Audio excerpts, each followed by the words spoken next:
One, thank you very much, Pines, for coming along with Stromlo Tag to do a presentation. I think you're going to start with the project and move through.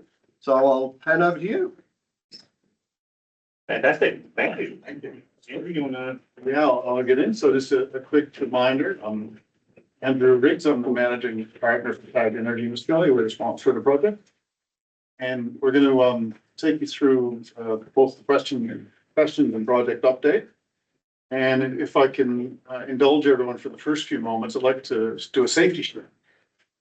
So in our business, we take safety quite seriously. And we often start our meetings on the point of safety. And I think I'd like to take you through just a little bit of a journey on some safety matters that I think are really relevant that we've seen here. And one of the first aspects of safety is identifying things early. I think any such risk assessment, it's usually easier to identify earlier and mitigate at lower cost and lower impact. And we've seen that through some of your work recently on renewable energy activities with electric councils. So you're doing risk assessment, you're identifying matters which are important to council and flagging it. And we're very supportive of that. I think that's a great example of identifying matters and actually bringing them forward. It's really an example of, if I could say it, risk analysis with a bent not on safety, but more so on proximate risks. Now, another aspect of safety in our business we do is talking openly about risks that do happen, near misses. And here's where I'd like to flag something that we've seen in the community recently. And it's a bit of a tough discussion. We don't want to shy away from it, but it's something we need to ventilate. So in the engagement to date, we've actually had two very important near misses, both involving firearms.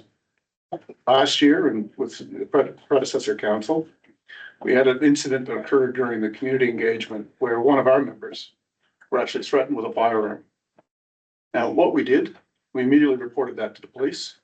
I shared it with your predecessor, dear Mr. Mayor, and the police investigated. Now, that was probably an isolated incident. Someone getting a little excited at the time. I don't know in the end what happened to it because the police mattered. But more recently, someone that we know well known to this council, there's been further activities. Now, that individual personally threatened one of our members last year. We didn't report it at the time, but we've come to be aware through court transcripts that that's eventuated into a more serious matter with a member of the electricity industry. And we think that's now time to start talking about safety in the community and our engagement. Now, one of those proper things to do at that time is, I guess, to then talk about a safety observation. If we talked about near misses, which we just had, 2 incidences with firearms. We talk about proper risk management, flagging things early, talking about them amongst people of goodwill. What I'd like to call out is an observation that I think is the leading edge of what could be a very serious safety incident. And that issue is the intemperate language being used by the boat organization in their public discourse. And I think intemperate language, which is set up to be emotive, set up to create emotions from the receivers. Despite we clearly have a difference of opinion on some matters, what we hold important to ourselves and to the discourse on renewable energy. But for certain, the type of language that we're seeing, I'll try and remember some of the specific words: desecrate, despise, disrespect, calling out individuals by name and saying never to come back to our community. I'd like to suggest to the council that type of language has no place in our community. It actually creates, it normalizes intimidation. It normalizes disrespect. It normalizes behaviors which can lead to bigger issues, perhaps amongst members of the community who aren't as tempered as we are and can deal with disagreement on matters in a sensible and debate-filled manner. Now, as the leader of the business and the leader of councils, we all have an obligation for safety.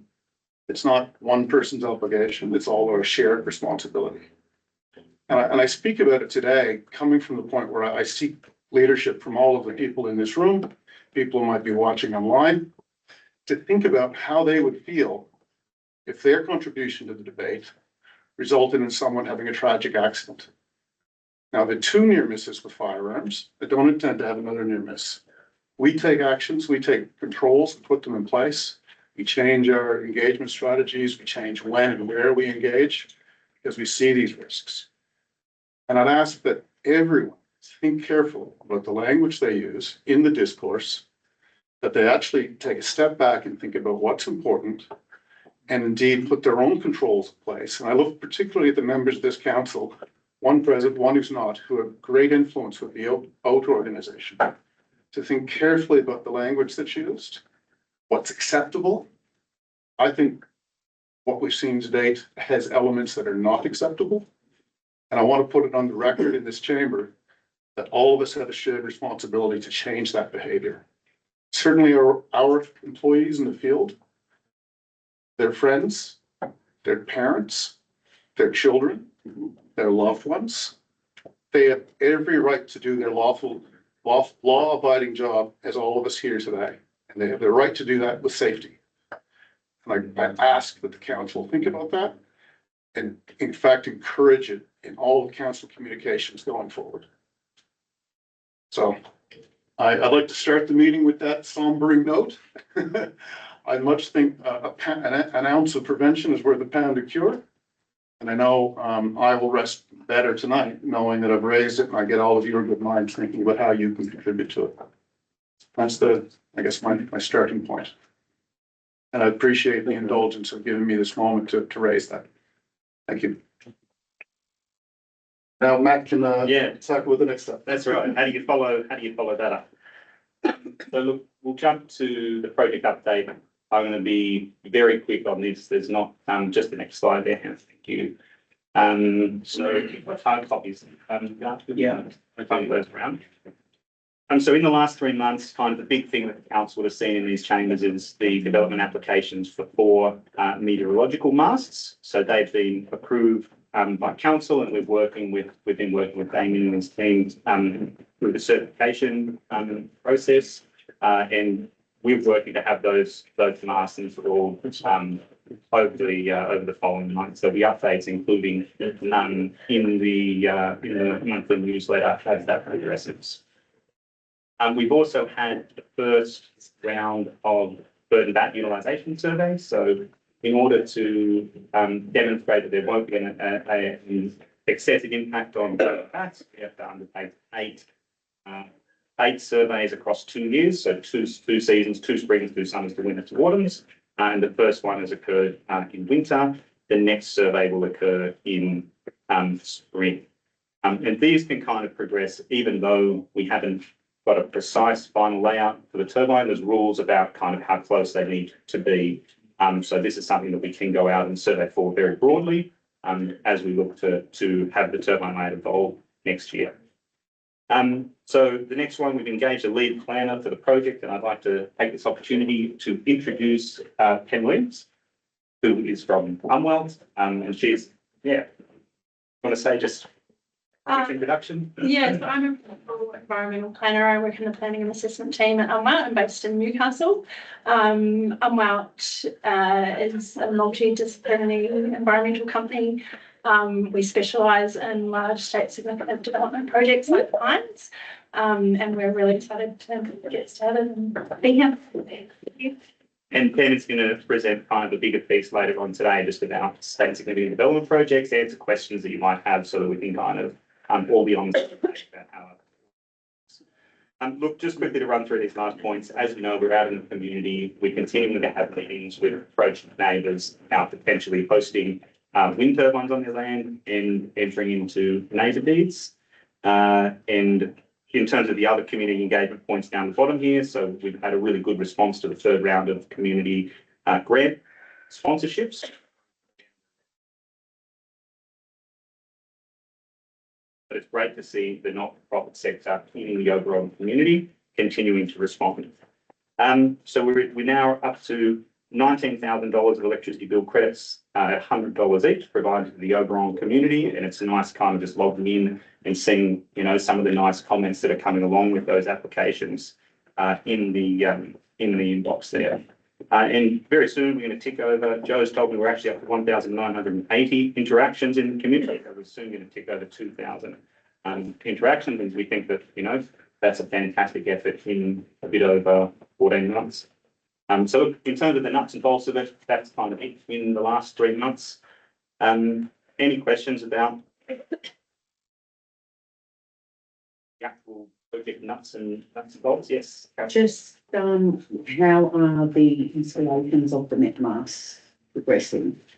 Yes, so the installations haven't commenced yet. So there's been some land clearing that has been undertaken by Forestry Corporation. They followed their usual process. And there's been some land clearing followed by kind of a local contractor following their usual process.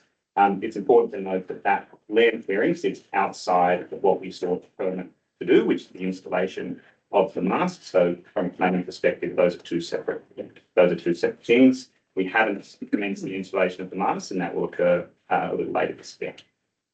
Thank you. I'll maybe ask one if I can. Yeah, far away. $75,000 worth of sponsorship applications. No, that'll be sponsorships after this next round has been allocated. So we've done 50,000 so far. Yep. And then there'll be another 25,000 allocated in the round that closed at the end of August, bringing the total up to 75,000. Your panel? All in-house? So it's all in-house. The kind of the rules and regs and kind of how you're making decisions is published on the website, and we'll email through that to council after the session today. Just a brief. Yes. Program's closing December 25. Nearby neighbour program. That's right. It's the hosting good way. So we expect to have all of the hosts committed by the end of the year. We're looking to have all the contracts by the end of the year. Finalising legal contracts sometimes take time, but we expect to be in a position to update the project map sometime in 2026, including all of those private landholders who agreed to join. And just finally, based on that, does that mean that the investigation has now led to an application, or have you made that decision yet? Maybe that's one for forests. So just what do you mean? You've got an agreement with forests to do an that's right. investigation. Yes. You've brought Unworld on. I don't think Unworld are being brought on just to have a look at things. No, They've got for free. They've got a specialised background. And is that where the project's progressing? Is that? Yeah, so we intend on submitting a scoping report, kind of just the first form of part of the planning process next year. And so we intend to progress the project. Yeah. And Pam will talk more about the planning steps. Yeah, a little bit. So that's first quarter 2026. Half 2026. I think that's on page 9, isn't it? Oh, It's there, yeah. I think we jumped. Hopefully it says the same thing. I'll wait for the presentation. All right. Yeah, next up. Oh, the next, yeah, yeah, maybe. Yeah, This was a bit hard to read, I have to say. these? Yeah. Yeah, we thought we might be able to do it a little better here. So, during, Particularly the stuff down the side, which had the detail. Even with glasses, I certainly having trouble on the computer, and I'm still having a bit of trouble with payments. I'm hopeful that this bit was that. So, we had a very specific request from yourself, in the 19th August, Yes. meeting. We weren't present, but we heard you request a summary of, all the project benefits for the region.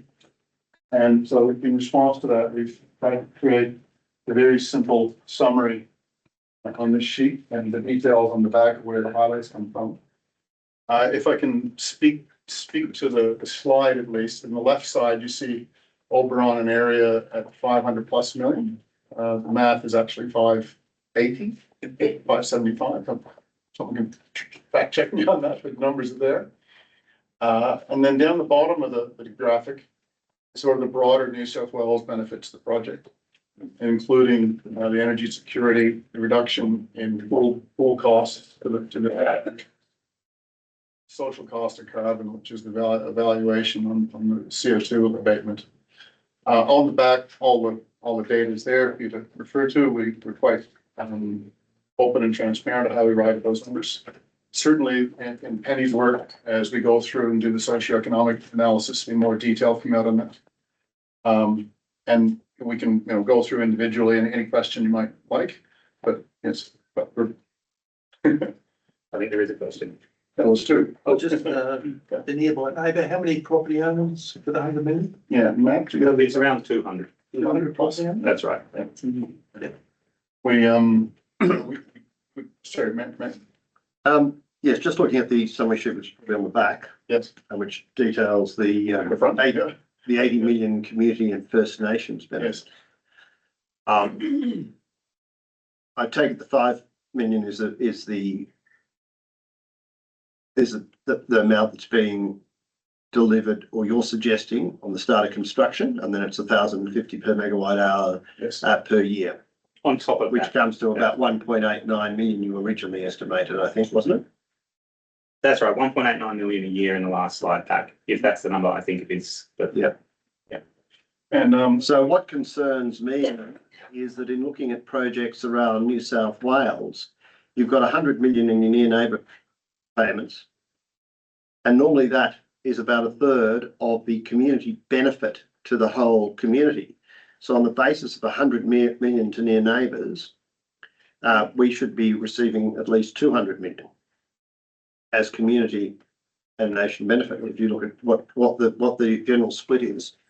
In other council areas, that's an old expression I love, and it's no good deed goes unpunished. And I have to raise that humorous point. Yes. The $100 million community program, community neighbor program, I should say, Program. is indeed designed to spread the benefit to those that are most affected by the project. And But everyone's affected. The whole, we have businesses affected during the construction phase, etc. We have people with loss of amenity, tourist industries could be affected. We have so many effects. Yet the majority of this is going to neighbour program, but that in other renewable projects of similar nature, there is a far bigger slice going to the council and communities. I think maybe another characterization of it, Mr. Mayor, would be that the 100 million program is remarkable. It is unique. It is industry leading, and it is often beyond what anyone else is doing in this space. Well, Andrew Forrest was pretty generous up near Wellington. Certainly, I don't think it's 100 million. I have my doubts. But then if you're So going where I'm going to with that, if I if can. you're so generous to the neighbours, then you should be so generous to the council. So I think I recall from the 19th of August, just if I can, there was a specific request to make sure that the Oberon Council and other Yes. Western councils receive very similar benefits to those in the reses. And I think you'll find the 80 million matches that dollar for dollar. So for clarity, we've modeled the 80 million bucket, and there's a piece of that, which is modeled exactly on what the 1,050 per But if you've megawatt. upped the neighbour for what is offered in the residents, then you should up the benefit to the council. We brought $550 million to your LPA today. I think that's a remarkable number. Within the 80, there's a lot there for council. We're not finished. I think there's a bit more to go, but we'll announce that in due course. And I make no apologies for the 100 million going to the near neighbor, those that are affected most. I think you should, frankly, it's a remarkable program, industry leading. I'm not talking about the neighbour program, I'm talking about the benefit to the council. You seem to keep going back to the neighbour program. And I'm saying it should be in tandem, because normally councils receive $2 for every one that the neighbours receive. So Happy to receive where that is in any legislation. It might have been back. there's no legislation, but there's no legislation for your neighbour program either. And hence what we've done is we've increased the neighbor program. We've kept the council program exactly as it is for all of the reses under the New South Wales guidelines. But we've recognized the need to share the benefits with those most affected. you were discussing that. The problem I have with this is so early in this project, you've come in here and trying to figure in. I mean, it smacks, What would you like us to do? I'd like you to consult, understand what our costs, social economic costs are, understand what our road fund, the last meeting we talked about it. I mean, as we said, Blaney's got a $5 to $10 million road bill. You've come in so early and you're throwing a number as if we'll blow these out of the water. They'll all be doing cartwheels. No, it doesn't work like that. And that's why Andrew's making these points. That, you know, it shows disrespect. haven't done that. Point in this early point in the project. You haven't done an economic and social analysis yet. And you're throwing this at us. We were requested to provide the benefits. We've provided those benefits. We're happy to engage in the points. I suppose we're saying we reject it. Yeah, well. And not only that. I think that's So just saying accepted. we don't accept it. Absolutely. So I think it's a good opportunity, Hannah, maybe could we just skip through, just to, because I think Councillor O'Connor makes some really excellent points. Could we just skip through quite a few slides, to the one that's headlined future topics? Yeah.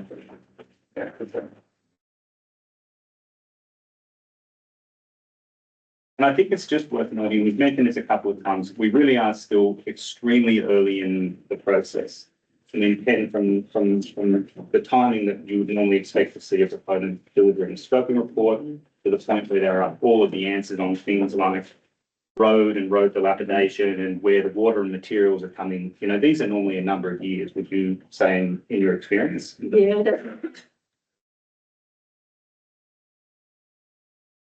the near neighbour agreement, which is probably more associated with the development of your layout, and that's done early on in the piece and directly with those landowners.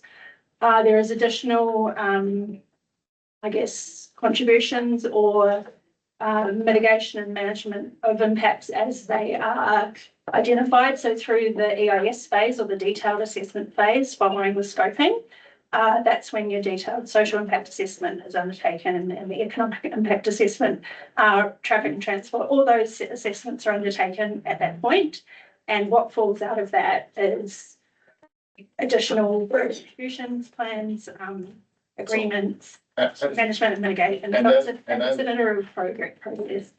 And as distinct from a benefits program, which is over and above the obligations we have to mitigate. So if I could use the roads example, we wouldn't be here today saying how much money we're going to put into the roads, because what has to be put into the roads is what's needed to mitigate the impacts. So we'll do the engineering calculations of what that is, the cost calculations. That'll be inside our cost. It's not a benefit per se. It's an obligation we have to address those impacts. So a little different than benefits, I guess. So you can that mitigate, but some of the damage to the roads cannot be mitigated. So it has to be, some of the roads will have to be reconstructed and repaired. Oh, of course. Which Yeah. is No, you're just talking about mitigation. But no, sorry, our language, we can get to the same language, that's what it meant. Not only, prepare them for the work, but then also, of course, come back and repair any damage that might happen during the work. And not only at the very end, but as you go too, you gotta keep maintaining. In our projects, we might go over the course of the year and go around and maintain the roads multiple times, because as you know, when the pothole starts, it works away. And so mitigate, maintain, repair, all the same. And I guess we wouldn't put that forward in a benefits program, because that's just a bare minimum. Cost associated with the. It's the cost of business. So, And, we can't get through the plan, we can't get through a planning process without doing the proper work and convincing both those planning authorities and yourselves that we do all that work. But I think that there is a second kind of follow-up question, which is about how would, so we've stated we're at the start of this process. We haven't answered all of these questions about, water, gravel, concrete, work influx. We're at the very start. How would council and council staff like to be involved in the process to make sure we're taking council's perspective into account? Yes. I mean, the first thing's for the bond. Last meeting we had, we discussed having a bond for both decommissioning, which we'll get to later in the presentation, because that's the elephant in the room, but also roads. Yeah, we talked about that. So you have a bank guarantee in place. and it not only deals with the roads that you're going to use, as Councillor Trembath said, it should also deal with the, I'll put it in colloquial terms, rat run roads that people are likely to use when they can't access those roads. Or there's limited access because of the traffic on it. The transport And this- plan needs to consider. And that transport plan needs to consider that, and I appreciate it. That's Yeah, not and the this case. And it is referred, I know it's referred to some of the presentation, don't refer specifically to rat run, but I think like the generic wording may encompass that. And I think that these are the kind of conversations that we need to have so that we can appropriately, in the work that we do with Ken, respond to the impacts and come up with mitigations and Mitigations, repairs. repairs, preemptive We upgrades. won't be only asking for the road that you're using. So We- when we you about understand. rat runs, because we know Yeah, there's not many roads to get in and out of Oberon. So there's people find yeah, that's. the other way, and we have seen it, and other councils have experienced it. For instance, I spoke with Lithgow, when the Chenol road was closed, there was a lot of traffic going out using that road, and it's a complete disaster. I don't know how they're going to rebuild it. So that's what we're worried about. Understand. So going back to what you mentioned about, discussing with council around the water, gravel and concrete requirements, as you've just mentioned, would you be sourcing those things like locally? Would you, if the project was to ever go ahead, would there be a requirement that you would have to source anything through council in that regard with water? The concrete and certain aspects of that, is that going to be something you're going to bring in? So I know Councillor Lee had previously mentioned regarding quarries and the need that he has heard that there's going to be local quarries popping up all over the place. So how do you think you're going to approach that side of the gravel?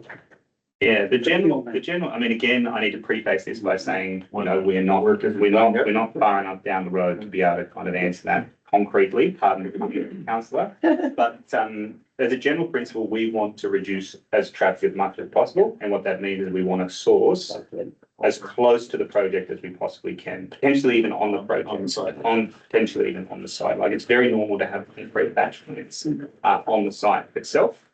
And if we find that there are suitable locations for quarries on the site, it may be, and again, if we haven't done the work, but it may be, we look to establish quarries actually on the site. So Councillor, As well. But I don't, that's not a Forestry commitment, that's just saying like the general Forestry would approve it. is as close as possible. It'll be considered as part of the EIS.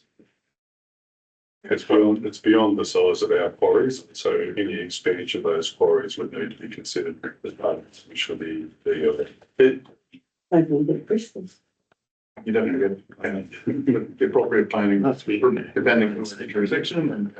Yeah, precisely. But you mentioned kind of council gravel and water. It'd be good to have those discussions with council staff to understand, limitations, opportunities, to make sure that when the project is making kind of the decisions around the environmental effects statement, we're not putting forward a plan that is going to impact excessively on water and gravel and everything else. So Gavin, I can't remember the figure, but if a quarry goes over a certain quantity per year, so 30,000 tonnes or something, then it has to be licensed on the EPA Act. So I assume that applies in forestry as well as on private land. Yes, that's right. Okay. Yeah, I think we have the expert. Sorry? Forestry do have a number of active quarries within forestry land around New South Wales. So it will definitely be looked at as an option, particularly from reducing the cumulative impact on roads and services around the LGA. But in proximity to the proposed wind farms, they may have to be new quarries, I'm assuming, Gavin. Yeah. Thank you. So it's up to the fund to work out where they're going to get the material from. There's lots of different materials, I understand, that are required for the development of the wind farm, which could be roads, it could be part of the basins. Forestry providing the water? We don't own the water. So So we have to self-supply everything. That's So- right. So Matt, you opened this up, so I'm going to respond. Yes. Engage and engage early is the first point I'd make. one of the things that council has been very hard on in terms of what they talk to the state about is the engagement post an application being lodged and the limited opportunity individuals had. I see one of the real benefits, if you were to go down that path, is for every time you have a draft report that you've got prepared, at least give some pre-application consultation some thought. So if individuals want to in fact look at different sections of your application and different reports can be provided in a draft form, we're not suggesting for 1 minute that they're final. I think that would go a long way in appeasing concerns raised at a community level around, well, you're going to put a statement together, an EIS that says here's 28 different assessment reports and here's an EIS and you've got 28 days to look at it. So the ability to be open and how you engage in this process is something that I believe could be a way of trying to give the community some buy-in to that process. How you do that, I'll leave up to you. There's no provision out there. You will be aware that we've made applications to state governments so that 28 days is unreasonable to review what could be many hundreds, thousands of pages of information that we have to look at to put a submission in after we receive your DA application to go, it's gone to the state government. So we're asked for 90 days. It is, we believe it's unconscionable to have to go through that and analyse it, get our own reports within 28 days. It's just not possible. And we've also learned that from experience from other councils. They just can't cope with it. And you're expecting a council of this size to be able to analyse that in 28 days is ridiculous. So one of the other issues. Sorry, Gary was just finishing. I interrupted you. Sorry, on that topic just before, could you give us a priority order? Like you've seen what gets submitted, so maybe what we can give you is a list of things that we're going to be submitting as part of the overall assessment process. If you could give us a priority order of what you want to look at first and what you want the most lead time on, a chance then to prepare things in the right way. Look, from our perspective, it all permeates towards the one thing, right? Yeah. Your CEs are going to be the thing that drives what you put in place, and your consultant will tell you the time limits on each of those things as it's based. You've already talked about the ecological components you have to look at. All I'm saying is that as an act of goodwill to the community, whenever a report or a draft report based on what you're looking to do has been finalised prior to your application going in, it could be an ideal opportunity to give community a look at that before they know that. Now, if you then change it on the back of that, you've got your obligations in that regard. That's all I'm saying. No, I just want to touch back before we go on, because there's been comments about your neighbourhood agreements and benefits or whatever. Yes. I think one of the concerns that I think that you misunderstand that what council is trying to put out is that once a community agreement has been broached between you and the community involved in the tower, council thinks they form part of the development. You know what I mean? Because they've had their opportunity, they've signed up to be part of this. So they're then considered part of the development because they have some obligations on them because of the agreement. That's what the mayor and I think councillor O'Connor are trying to say. Look, based on the fact that you've signed a community agreement or you've signed up a landowner and they might be part of the development as you move forward, they become part of the development. They don't become just a nearby recipient or a near benefactor because they have to look at particular towers. They become part of the development because they've signed up. And the Department of Planning would agree with you. I think I think that's where the councils are coming from in terms of, well, you put $100 million in neighbourhood benefits because they're in proximity and you've signed them up. Council don't see that as a benefit. They see that as part of the development. So you're delivering on an agreement that you've signed up, someone who said, we want to be part of it.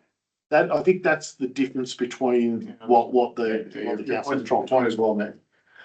I guess we've got many stakeholders and we try to, absolutely. you know, if you look for that document, it speaks to environment, it speaks to the New South Wales energy consumers, speaks to the district of Canada, the 25 million in LGA electricity benefits, and those many stakeholders, and one of them is council, very important. Just trying to give a context. So, But so what? Future costs, and thanks for the information around the water, gravel and concrete stuff. The housing and workforce influx, so into the future, one of the major problems that we have in local government, in rural regional areas, is sourcing grant funding for affordable housing or low income housing or housing in general, that we can actually do some builds for people. So in Oberon currently, we've got a homeless situation that not a lot of the community are aware of. And another one of the issues that happened post-COVID was that a lot of people had bought up a lot of the housing in the Oberon area and are using that as B&B, as a sustainable income for a lot of people that have moved out of the cities. So that's impacted the housing affordability and being able to get rentals in this community. One of the things I would like to look at, and I would hope that any developer would come on board and assist the council with developing some housing options in the community. You talk about worker influx driving up rents and where people may be housed. To take people off the roads, we would need further housing. Council have blocks of land. Council are currently got a 13 block subdivision, but we need to get grants to put houses or units onto these blocks. So I'm hoping if the project was to ever go forward, please keep in your mind that we as a council will need some assistance and help in building some housing that the community can actually rent. And then we also need some assistance in upgrading our sewage treatment plant. Some more houses mean more services that we actually need. So there's going to be other things that we as a council have to deal with. That influx needs some assistance as well. is it a complimentary question, or can I just make one comment and then, if it's a different angle? No. Okay, very topical, Councillor Hayden, we have some ambition in that area as well. I think that document will grow. We probably have 6 months of work to do to be in a position to share it with you. But your points are well made and we share the ambition. Just wanted to follow on, Gary was speaking about, so it's trying to make it a little bit clearer, hopefully. What he was trying to direct you to is the $100 million nearby labour benefit scheme. There's no benefit. You're just compensating landowners for loss of reduced land value, noise, flicker, amenity. It's not like they've just won lottery and they've got a spare $100 million. It's no benefit.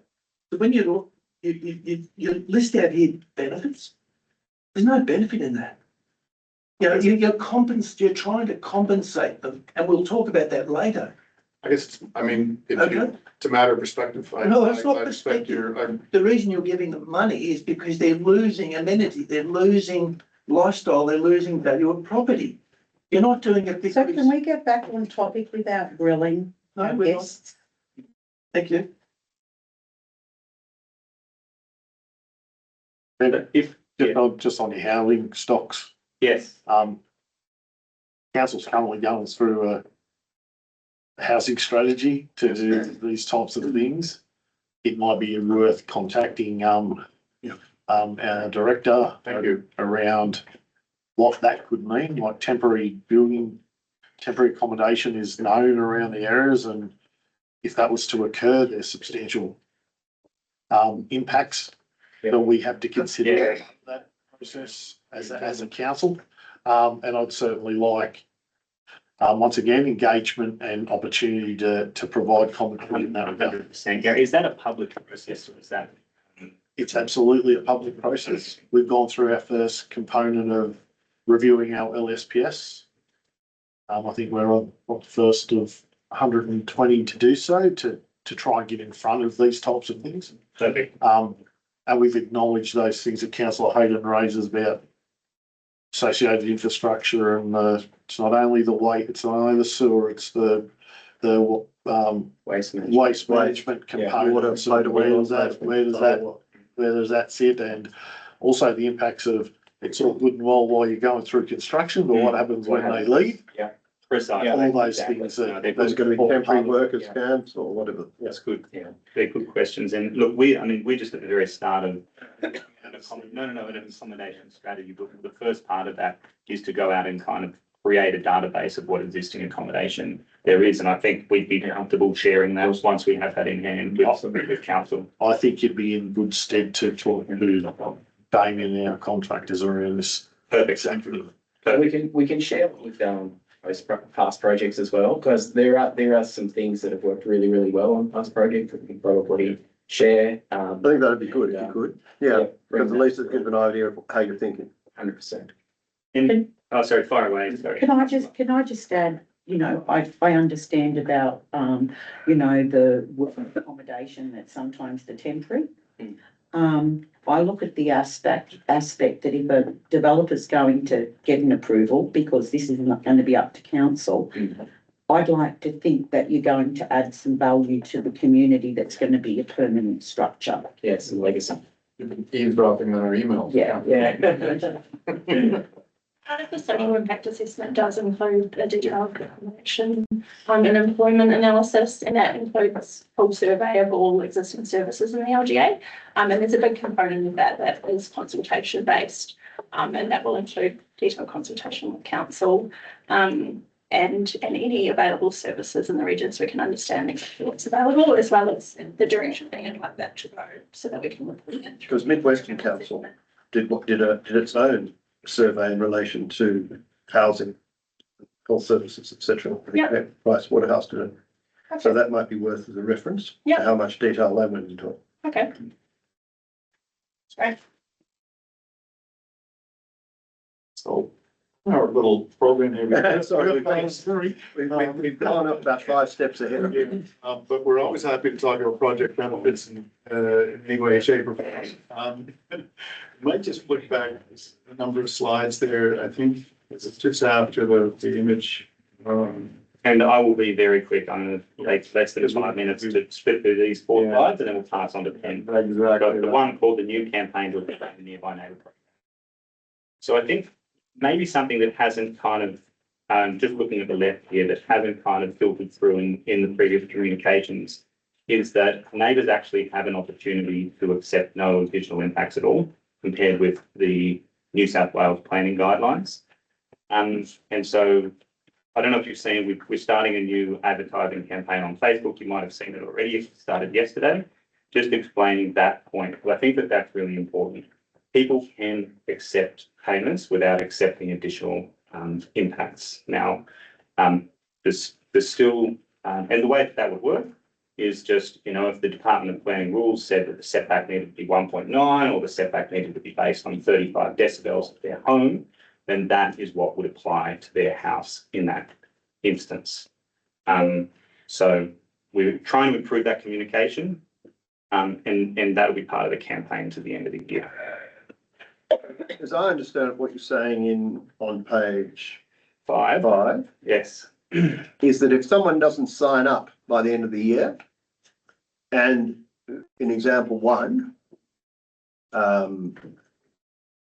they're within, I don't know, The number of turbines nearby. yes, and if they don't sign up, then forever they will never get any benefit in the future.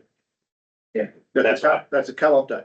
That's right. right. We've been in the community so for 12 months. So you're holding the gun, saying if you don't sign up by the end of the year, I don't accept that. No way. I don't accept that characterization, and I think it goes to my point. About emotional, well, all right, Well, you're making, Without language. But language, and the importance of language from people in leadership positions. With the greatest respect about that. I was out last week, the golf club, having tea. And a property owner came to me and said, you guys had gone to their place with contracts and said, you've got until end of December to sign. And they felt pressurised. Did they? So with the greatest respect, you need to take these messages back and think about them. and I use that analogy quite a lot, you know, Maybe so, but I'm asking politely. all right, Could we all be temperate in our language? I'll put it Can you in. do the same when you're meeting out? So so you're saying, if they do not sign up by the end of this year, they are forever and ever precluded from obtaining the benefits of a near neighbour agreement. Is that what you're Can saying? we explain the rationale for that, why that is? Would you like, Yeah, but first of all, am I putting it correctly? partly. So the choice to sign up or not allows us to go to the planning system with a certain footprint that we're able to use. And so at some point in time, you do have to call time on the process so we can go to the next step. And, you know, time pressure over a year, there has to be deadlines in life. There's many deadlines. I'm sure council has many deadlines in its dealings with the public. And we have to call time on things so that we can actually get on with the next stage. We can't sit here forever talking about when would you like to sign up and then holding up the entire process. So, you know, I think the deadline and to, you know, Councillor O'Connor, like people feeling pressure, we can't shy away from the need for deadlines in life. It's not an unusual thing. What I can assure everyone present and online is that our team engages with the highest degree of respect, the highest degree of, and I think we've seen that in the community, the feedback exists in the community. Now, when there's language that's used that like was just used, and perhaps you do use that, it does characterize things in a way that's not helpful for anyone in this discussion. We're not holding a gun to anyone's head. We're saying, would you like to join up? We have to move on in our program. We do have a deadline. And it's transparent for everyone to see. Can I just add to what you're saying? And thank you, I agree wholeheartedly. When someone has a project that they have to move forward with, you're going to have that time frame. And it's not telling someone you have to sign up. We're letting you know that the expiration period is going to be the end of December. If you haven't made a decision whether you want to be part of or not be part of, you have until that time to do it. It's not forcing someone. People are well within their right to say, I don't want to be a part of it, or I do want to be a part of it, or I'm unsure, so I'll say yes for now, may pull out later. And how can we create our community impact statement till we know who's involved? You know, we get council pressurizing us to give us a community impact statement. But, you know, these things flow into each other.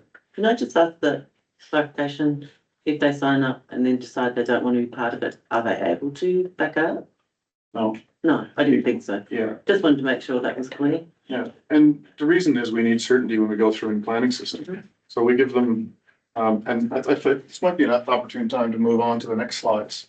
So 3 months ago, But let me, but put it on the other stick. You're not giving those people who sign up, you're not giving them certain, because it's also a maybe.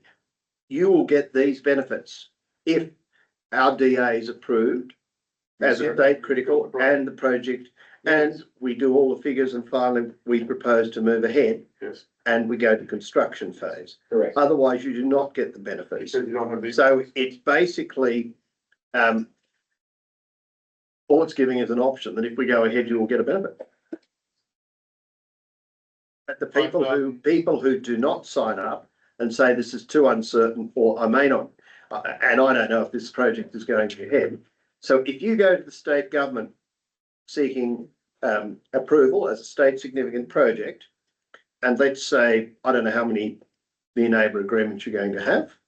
Maybe you could come up with a figure, estimate, Said earlier there was about 200 houses. There's 200 houses.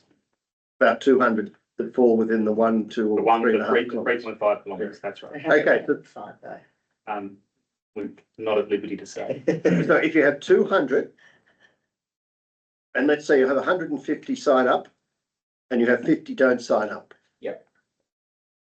When you go to the government for approval, you'll provide that information and say, we have 150 sign up in our near neighbour program, but we have 50 who have not signed. The government is going to No, say, we won't, the 50 that don't sign are not relevant to the layout. They're just people that have chosen not to participate. they may have, but they are still going to get the effects or have the effects of the wind turbines from noise and other things, visual amenities, the whole, especially, you know, well, all those are in the 3.5 kilometre range. So the government's not likely to override you and say that you have to provide the same benefits to it if your project goes ahead to those who have not signed up as have signed up. It's not the current legislation. No, the neighbour program's over and above what the government have legislated. So this is something that we're doing, that we do, Yes. but it's not something that the government is insisting on. So this is over and above. And it's an opt-in basis. If people want to be part of it, they can. If they don't, that's okay. I apologise for going back to previous meetings, but we really have to, and I hope we don't have to do this again. So in previous meetings, I'm not sure if it was last one or the first one. So when you go and meet these neighbours, the property owners, it's been established that the wind tower height and the number is incorrectly represented. Right? It's not correctly. No, that's not. On the screen that you've shown. Anyway, I'll just go through. Well, but And but also- to be clear, councillor, Yes. what you just stated is not. Is not don't correct. accept it. So that when you've shown them in the past, they're 300-metre towers. Yes. I mean, that part is correct. I Not think in we, towers. oh, to the tip, sorry. That's right. To the top of the They're tip. 300 metres, are they? Yeah. On the visual. Precision is important. Is that correct? That's right. And the number of towers, it might vary. So the number, so when we go and meet with people, We did this in the meeting and you agreed. What's the question?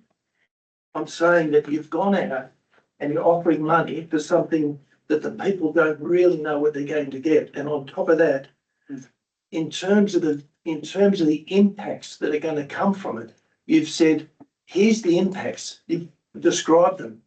But in terms of letting them understand the size and the value of those impacts that they're going to have to wear, you've left it up to them. Okay, so I'm saying, you know, you're saying, trust us, and then you're saying you've only got till Christmas to sign up, but how can any rational person sign up not knowing the sound, the vibration, the flicker, without actually? And if you could speak to that in terms of the planning process, because I think it's a question of not this so much, because this is over and above the planning process. I think the protections that Mr. O'Connor is speaking of are provided to those people through the planning law. I guess it's a payment for a turbine, so there could be a different number of turbines that end up being within that distance of the dwelling, because the layout will be subject to that detailed assessment as part of the EAS phase. So there will still be a need to demonstrate compliance with the criteria, which may result in changing the layout. Yeah, so just on that point, if I could table these items, maybe share them around the room, they're on slides. But there was a pamphlet distributed about 3 months ago in the community of what we characterize as incorrect information. And we're starting a campaign to correct that information. I think I counted 17 falsehoods within a list of 12 items. And we thought it necessary to eventually correct that. We let the heat leave the system. We didn't respond straight away. But certainly, you know, the document we've submitted to the community is public. You can publish it in the Sydney Morning Herald.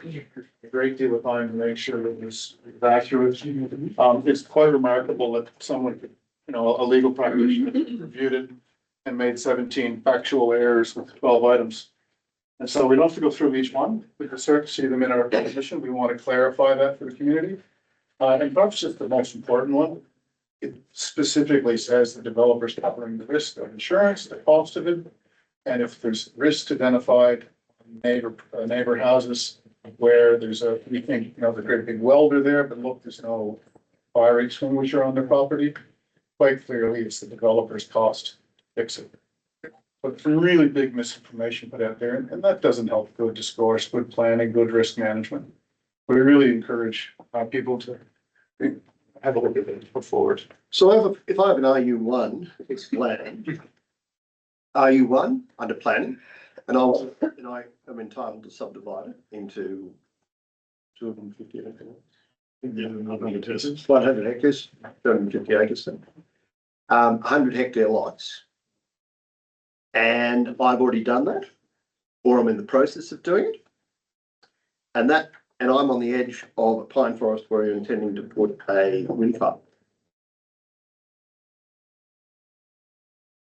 And I have a house that's, let's say, 3.5 kilometres away. 3.5 kilometres away. But I have a number of lots that go against the forestry fence where I have a right to put, let's say, 8 lots, each of a say, reasonable sized property, each of 100 hectares. Immediately this project, when you enter into your neighbour agreement or you're moving forward, under what's stated here, new homes just need to be built in a location where impacts are no greater than what's agreed in the deed. That means if the lots that I'm seeking to subdivide are closer to those turbines because they're on the edge, I would have a normal right under an RU1 to subdivide into 100 hectare blocks. But because of of the wind farm going in, I'm going to be precluded from doing that or putting houses on those blocks by the fact that a wind farm is going in the forestry next to my property. Is that correct? If you sign the agreement, look. If I sign the agreement. I'd consider that And if I did, kind of an edge case, Mr. Mayor, and a lawyer who we are paying for would speak with that landowner in their future plans, and they could always choose not to sign the agreement. but if they don't sign the agreement and they seem to do the same thing, is council going to preclude me putting houses on those lots to the potential vicinity of those houses to wind turbines that may be within 1 kilometre of those lots? So from proving that, and anyone can make a development application through that process. I guess the way that properties are assessed, so if there is an existing dwelling,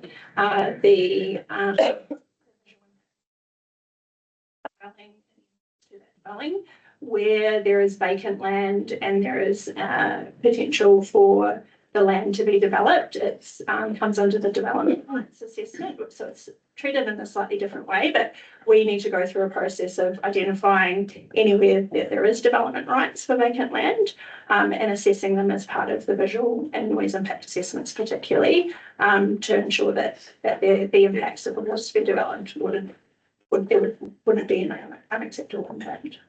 So it's highly likely I wouldn't get a right to develop put houses on that land as a result of that. So I think the question is kind of once the project is, let's say the project is up and running. No, the project's not up and running. It could be when it's up and running, or it could be before it's up and running. There's two scenarios. Like before and after the development approval. Yeah, knowing that the DA process has started. Yeah. Well, if it was permissible for that land to be subdivided, that's where the development rights are applied and that aspect of the assessment. So whether or not there's a house there or whether or not there's no house. There's no house there. So it's still accounted for as part of the assessment. So it's not just considered completely vacant land without the ability to develop. The question I think is though from the landowner's perspective, like once the scope and report is submitted and once the EIS is submitted and once the project is operational, does it preclude someone from subdividing their land and building a house? It takes set aside the subdividing, but you're building a house at a location. That is closer than 800 metres. that's 800 metres. There we go. Thank you. And there's a recent Victorian case where the wind farm developer took action against the landowner and succeeded. So on land, May have been in the rights. I guess from council's perspective, would they not be looking at whether or not that's a suitable location because of existing industry, without whether it's a wind farm or not? If you are proposing residential development, council would surely need to consider whether or not it's appropriate location if there is an existing. Absolutely. But even if there's a development application for a wind farm, or there's a proposed development application for a wind farm, or there's an existing wind farm, it's going to preclude that owner of that land potentially from putting houses on that lot that it's been entitled to. By consideration. Well, if it's with an 800 metre somewhere. But it also requires consideration by the property, the wind farm developer and the state significant development assessment process. It's all considered as part of that process, whether or not there's a house there or not. But that means that and a landholder's being informed that could significantly reduce the value of the land of anyone abutting a forest where there's going to be potential wind farms on that basis. And that's the Victorian case, really. That Yeah, have they been advised of that? Sorry. Have they been advised? Was that in this case? So The landholders who abut or are close to a pine forest where a potential wind farms are going in, have they been advised that this could significantly affect the value of their land and the potential for development and to split their property into 250 acre, 100 acre? that's what their legal, yeah, so we supply money for people to conduct their own independent legal review of the documentation. And they conduct that review, and what advice they get is not our advice, it's their advice. Understand, but whether they accept your agreement or don't accept your agreement, the same is going to apply.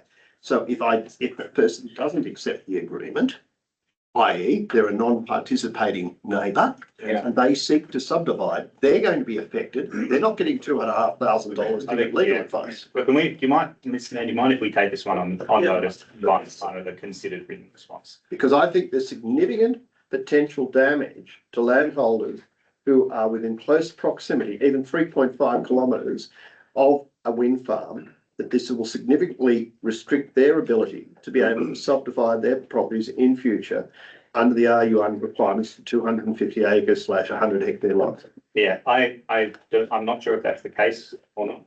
And I think that we should come back in writing. But as Councillor O'Connor said, I think the Victorian case.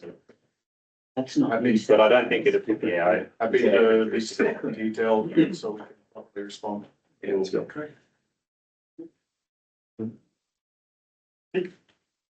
So the last thing we were going to do was have it just about state significant development process, which is the New South Wales planning process slide, this one here, and then we can jump across into Q&A. Again, this was one I was having considerable difficulty reading. I'll apologize, but probably needed. Apologies, there's a lot of information. This is a graphic that we use when we do consult with the community. And the aim of it is to kind of give a broad overview of the steps in the state significant development process. And there is a lot that goes on. So it's hard to fit it all into one succinct slide, but we've had to go at it. But I'll run through it with you. 9. 5. I'll be right. So essentially the state significant development process is the same for every project. And this process is based on the state significant development guidelines as well as the wind energy guidelines. So at a higher level, there's a scoping phase, an EIS phase, and then an assessment phase. And the scoping phase is where the Pines project is sitting right now. So the objective of the scoping phase is really in the name. It's to scope the project and to establish a baseline for those detailed assessments that are undertaken in the EIS phase. A key component of that is engagement with the local community and all key stakeholders. So that process informs the development of an issues analysis, so we can understand exactly where the concerns are of the community and local council and also government agencies. And that informs the development of the social impact assessment. And that's really just to give the Department of Planning broad overview of what the potential issues might be that will come up in the EIS phase. It also informs the development of the layout. And then that layout is then what's assessed in detail in the EIS phase. There's some key preliminary assessments that are undertaken to inform that process. So we have a preliminary visual and noise assessment. Those assessments really just identify where there might be potential issues or locations of impact, and the detailed assessment that will be undertaken later in the EIS phase. Some on-site constraints work, particularly biodiversity and heritage. Those two also inform the layout and seek to avoid sensitive areas on site, and also develop the detailed survey methodology for the EIS phase. So once all of that is prepared, the scoping document is lodged with the Department of Planning. So the current timing that we're looking at for the plans is Q1 2026. As part of that process, the Department of Planning, they consult with government agencies, including council, to seek feedback into the Secretary's environmental assessment requirements for the SEARs. Once the SEARs are issued, the EIS phase starts, and which is also commonly referred to as a detailed assessment phase. So for the pines, that EIS phase will continue through 2026 and into 2027. Matt mentioned earlier that there's 8 surveys, 8 seasons.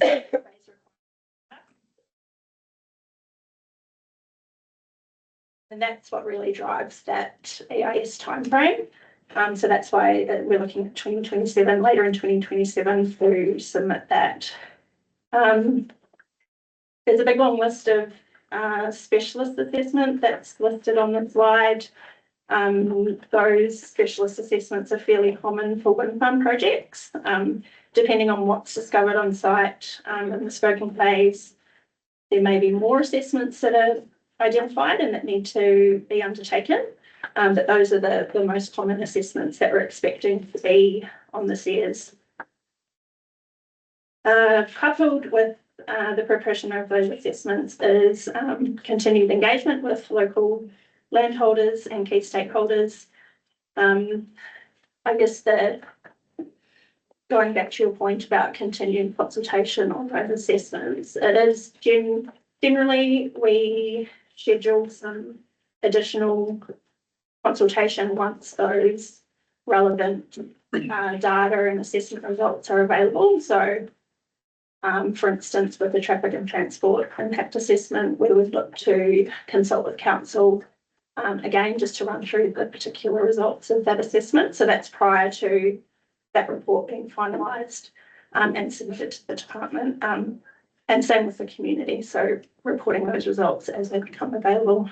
And that's so we can really get your feedback, the community, and any concern that you have, and development of the management and mitigation that goes into that as well. And that process also informs a detailed social impact assessment. Part of that is also an accommodation analysis, and Stromlo Energy will look at multiple options in relation to that. But that analysis will really highlight, I guess, what's required for the project. From the Department of Planning's perspective, all state significant developments need to include the approvals for anything that may be required to the project.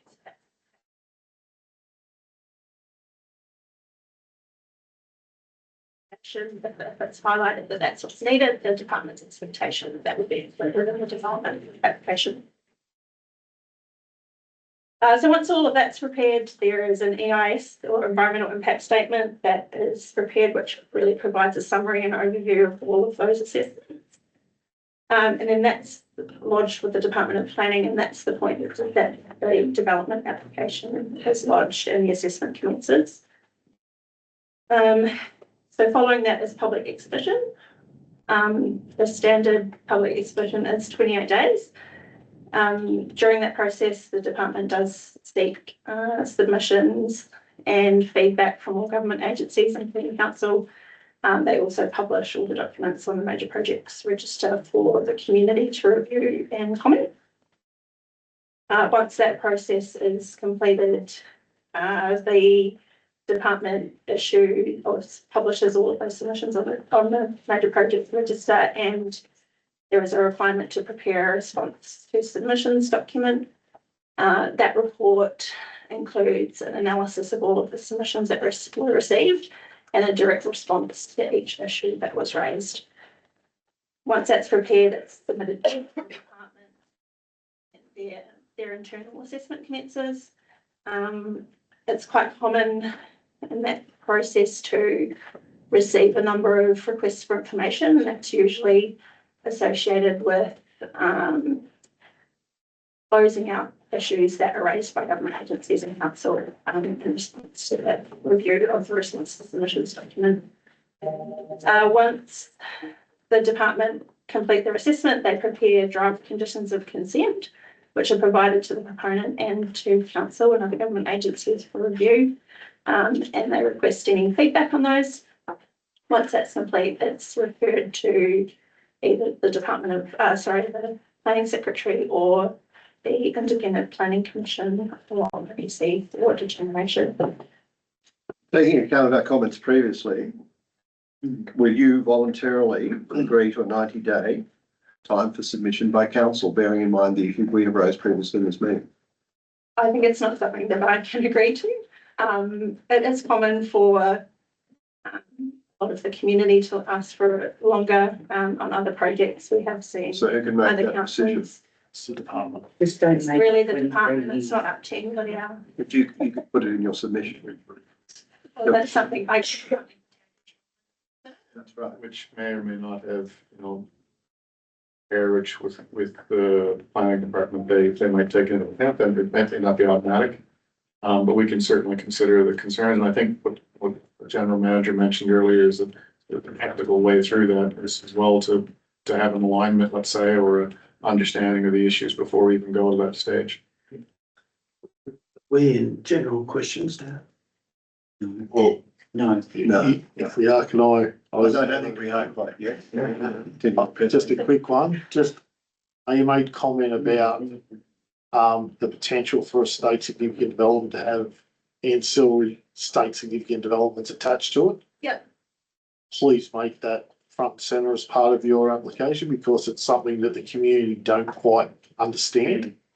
So you'll be looking at, I would suspect, quarries. We've had the conversation about quarries. One of the other ones that I've seen is on-site localised concrete batching plants, because you know what? Let's put them in a place where we get the benefit out of them. We can strip it out in that way.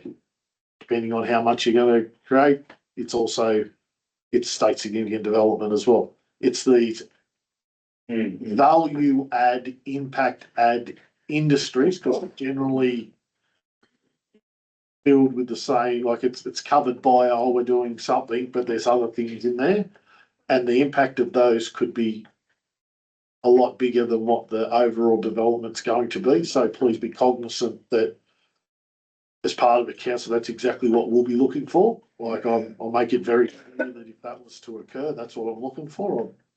I think we've got reasonable history in that to know that they compound. They don't align. It's a compounding type impact. And the other thing is that we've talked about housing, but it's not one of your key components. You talked about housing, but it's not dot point in your please. Like anything that you need to elaborate on, please do so.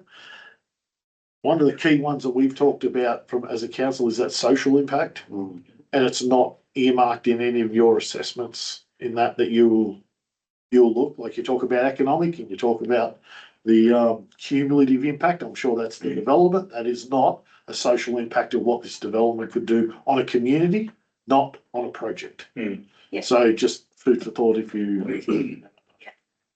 Every state significant development requires a social impact assessment, so it just sits over here on the It's an eye side of test, the. it's an eye test, Gary, hence hidden it on the right hand side, but we agree that it. Thank you. But it's a really important part of the environmental impact statement, and we do tend to sit it to run concurrently with the EIS.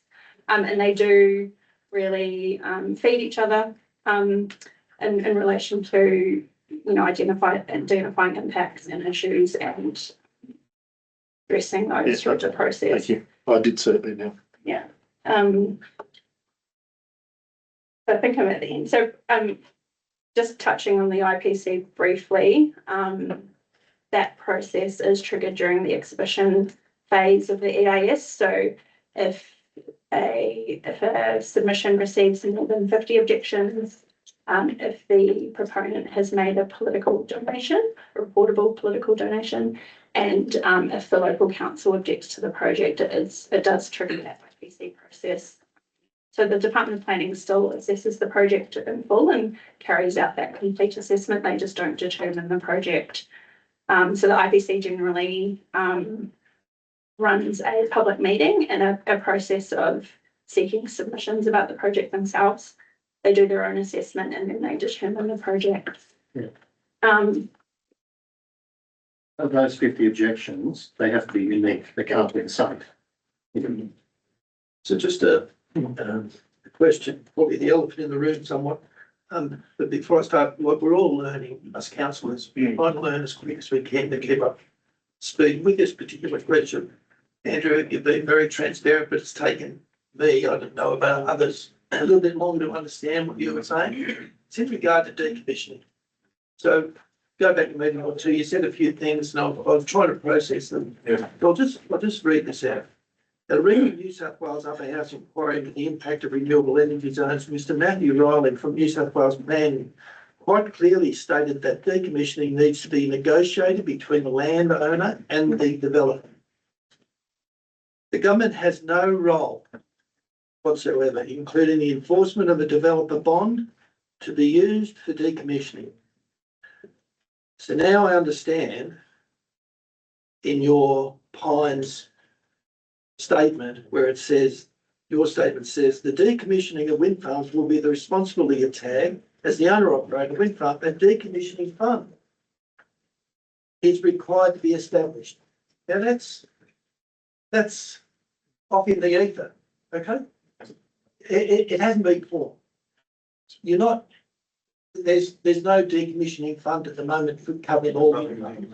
Big one? There's nothing to decommission at the moment. No, but when the project is built, Yeah. you say it's required to be established to cover the future cost of decommissioning. Yes. That fund isn't established, okay? And you're not putting it, hang on. Can you just clarify your? When you build the 250 wind towers, Yes. at that stage, hopefully there's a decommissioning fund available, which will then be there in 25 years' time. It's not there, it hasn't been, it's different. There's no need for it until you No, start. no, yeah, I know, but I think you were saying in a previous meeting, there'd be a compounding effect from other developers, maybe yourself, just putting the decommissioning fund, or are you saying you're going to put a bond up? So I'm saying, It's the same question I have, which would you like me to? I'd like to know, is there a bond? You're looking at putting a bond aside for decommissioning? All right, so let's start. New South Wales planning guidelines, first of all, require this as part of the program. But as I think the quote you read out quite rightly says, it's not yet a government role to actually either administer it or get involved in it. Has no role whatsoever. Yeah, correct. And I think what we spoke of last time is we're amongst a number of people that are advocating for that to change. And let's presume it happens within the time frame of this development. We included, and I'm just going to go down the track just for a minute if I can. The goal is to get more community trust and acceptance in the industry. And I'm personally advocating to two sides of politics right now, as early as last week, both sides of politics, that they should embrace this, both state and federal, so that's four sides of politics. Four different parties were advocating actively that, in order for communities and himself to have the confidence in the industry, it really should be administered, not unlike your green slip on your car. So if projects would pay into an insurance fund, probably is backed by the commercial assurance industry. The government doesn't need to take this on. They don't take on the green slips for your car. It's done by the private Can I insurers. just ask a question? With that, just before we go down. So in a previous meeting, you said when you're doing your financial analysis, it's shown in the financial analysis that if it costs, say, $1 million to pull one down, that's in to make sure that it's profitable. Yeah. So if it's shown in there, why not just put it in a bond? Why not put the money aside? So, Can I follow on with a couple of yeah, questions? just let me finish out first on the government, role or otherwise. But if the government doesn't come good, The Australian Energy and Infrastructure Commissioner came out very strongly and said that in relation to decommissioning, there should be bank guarantees in place. Another voice in the discussion. But Yet another voice in the discussion, former councillor, I might add. I just make the point that we're trying as an industry to try and bring it into an administrative thing so that we do have the confidence, okay? There's nothing here to hide. It's in our interest. We're an ongoing entity, like many in the industry. We're companies that put together billions of dollars of project money to make those investments, provide a service to the community through the green electricity. We're as much interested as anyone to make sure that we meet our obligations. We've got shareholders, we've got obligations for good governance within those, okay? you've got We won't be to. able to raise money in the market if we don't have our obligations. Absolutely, you've got ESG obligations, you've got social license obligations. Exactly. And that's what I'm saying here, that But- at the moment, it's Is that just. finished, Frank? please? Yeah, so we've answered the question a couple of times now, and I'll have another, it's the same answer. Okay, that's where we'd like to get to with the industry. We think that will be good for everyone, including ourselves. But the actual mechanics of each individual company and how they do it at the moment, unfortunately, is down to the individual projects. Okay, now we as a developer have taken the view that this has to see the light of day. It has to be able to shine in the Sydney Morning Herald. I like using that one. That it's sustainable, it's appropriate, and it's well funded. Now, in the case here, we have a very large landowner that's sitting to the right, represented by Gavin. Now, that landowner happens to also be a member of the New South Wales government's entities. Now,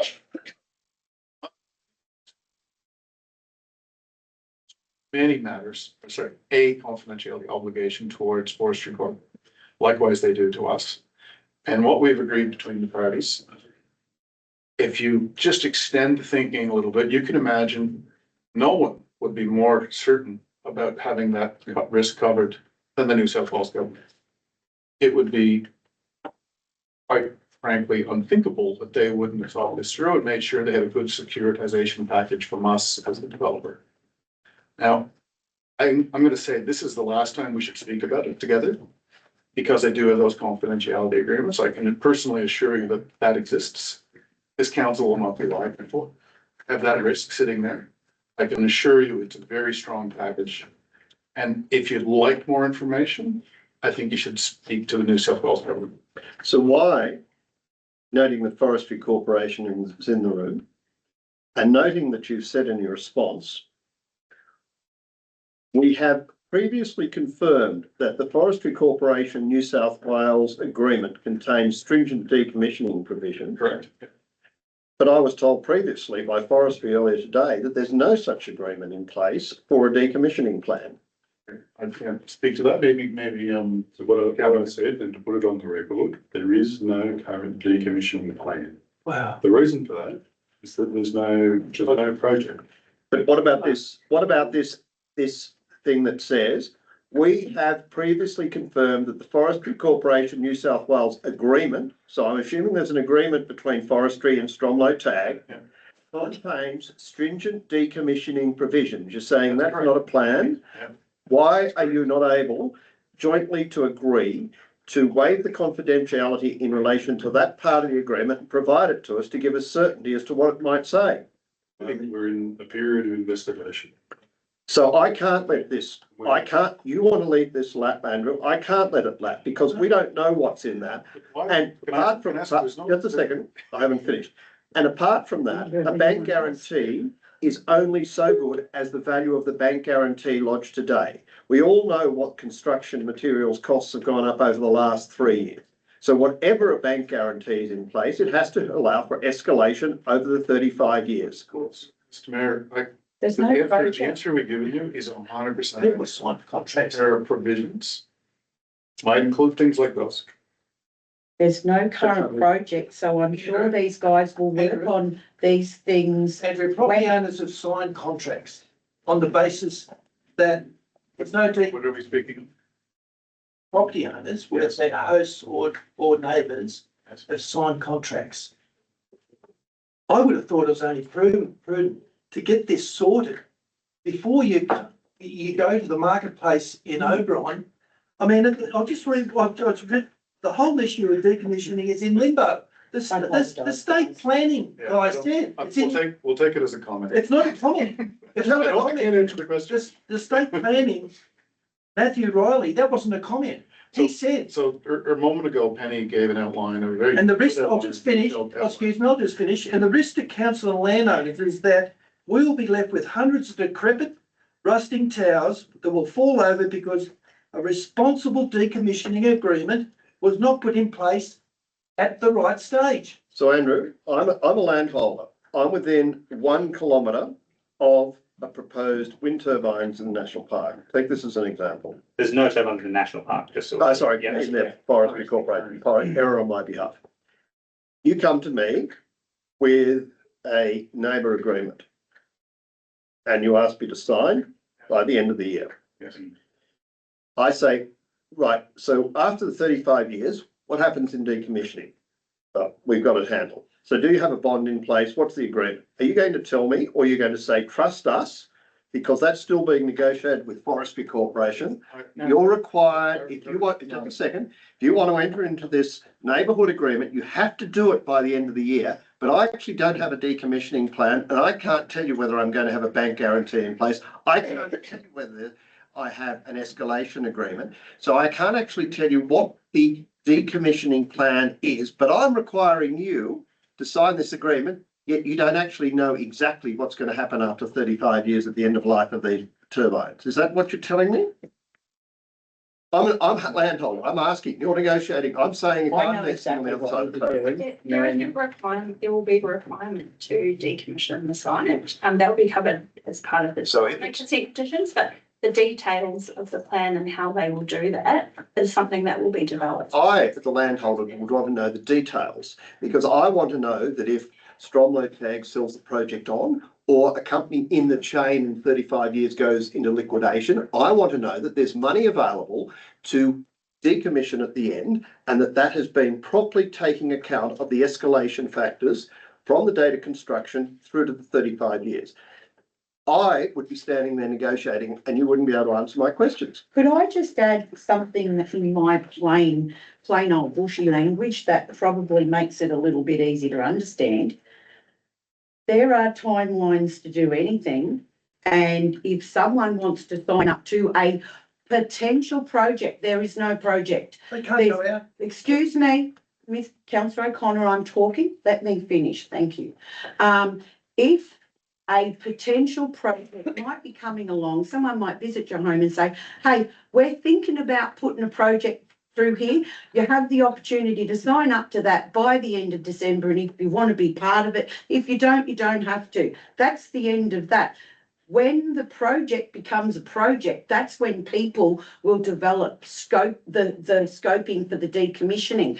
But you can't put that forward to someone unless there is a project that's been approved, and then all that comes after. Don't ask them to sign contracts. You don't.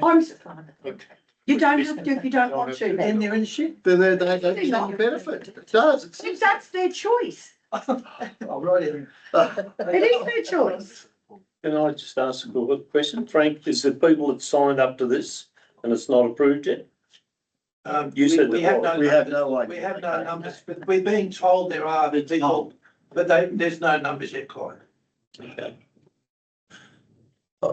Is confuse each other. That's what's happening. No.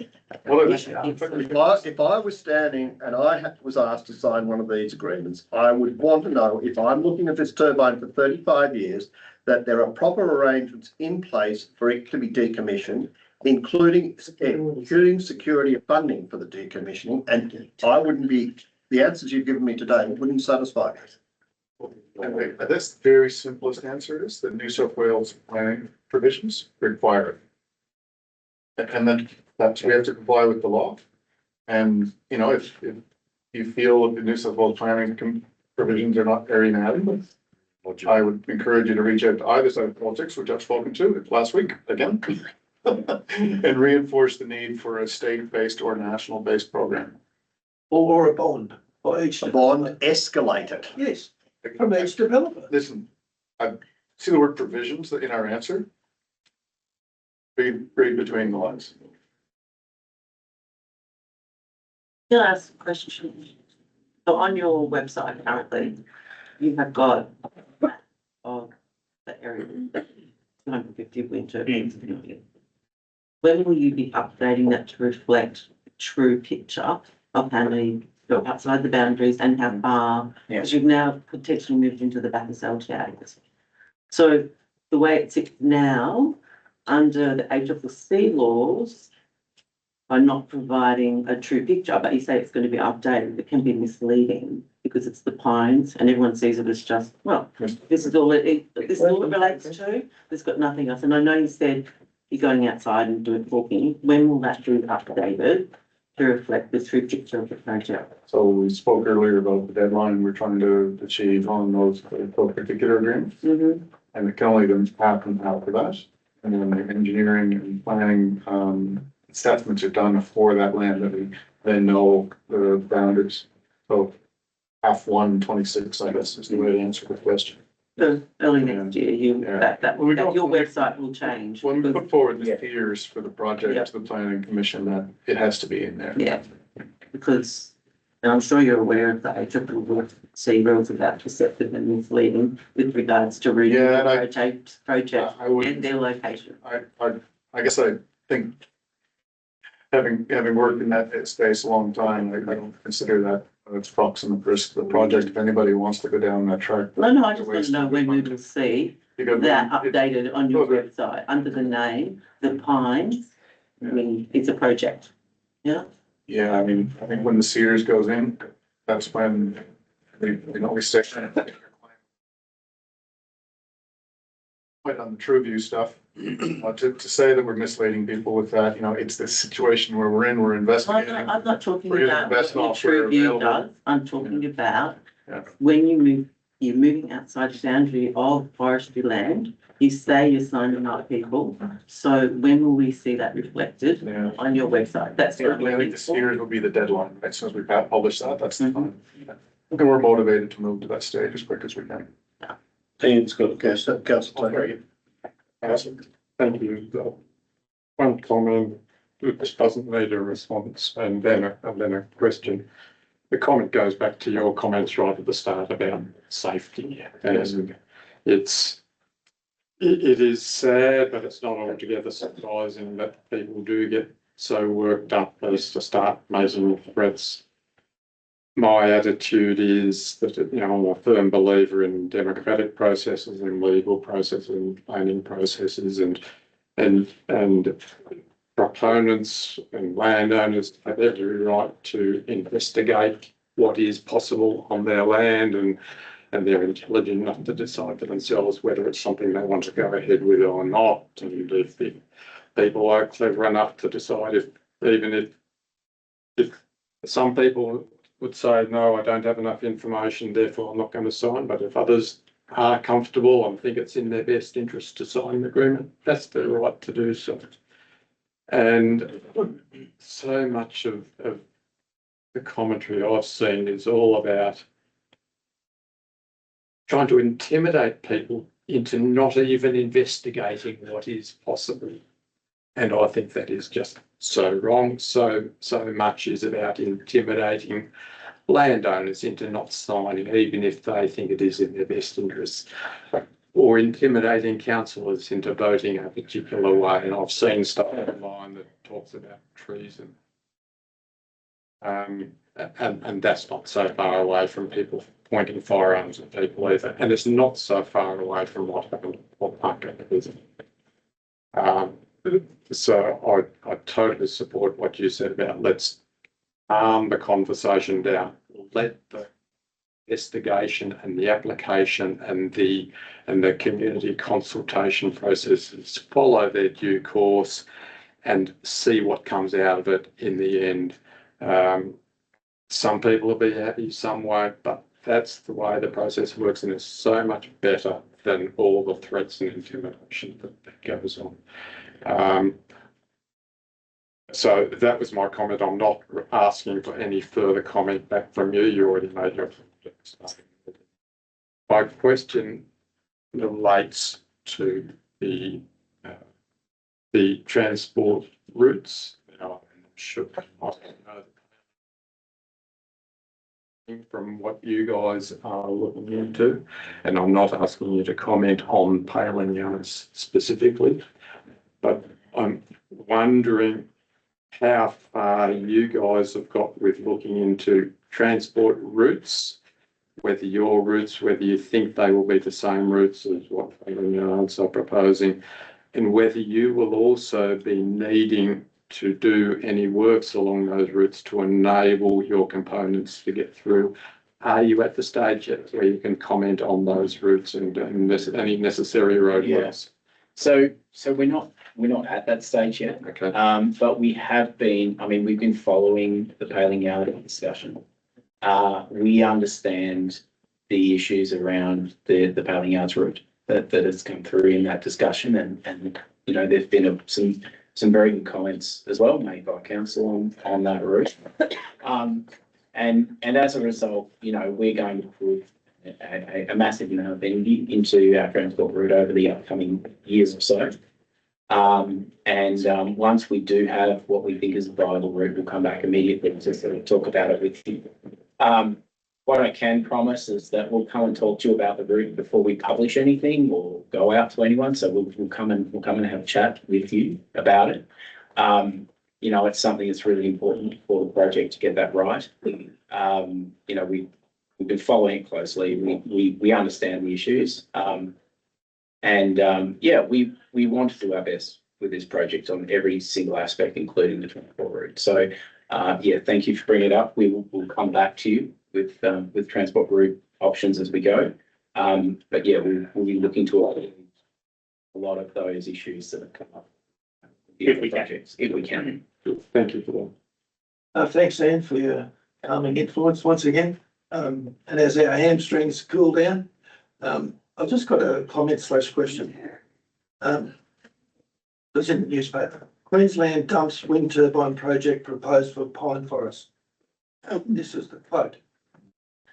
In Queensland, legislation is being repealed as this act was creating fear and anxiety in the local community.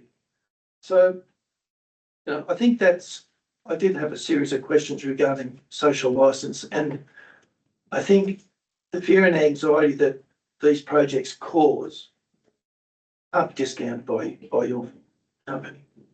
Thank you.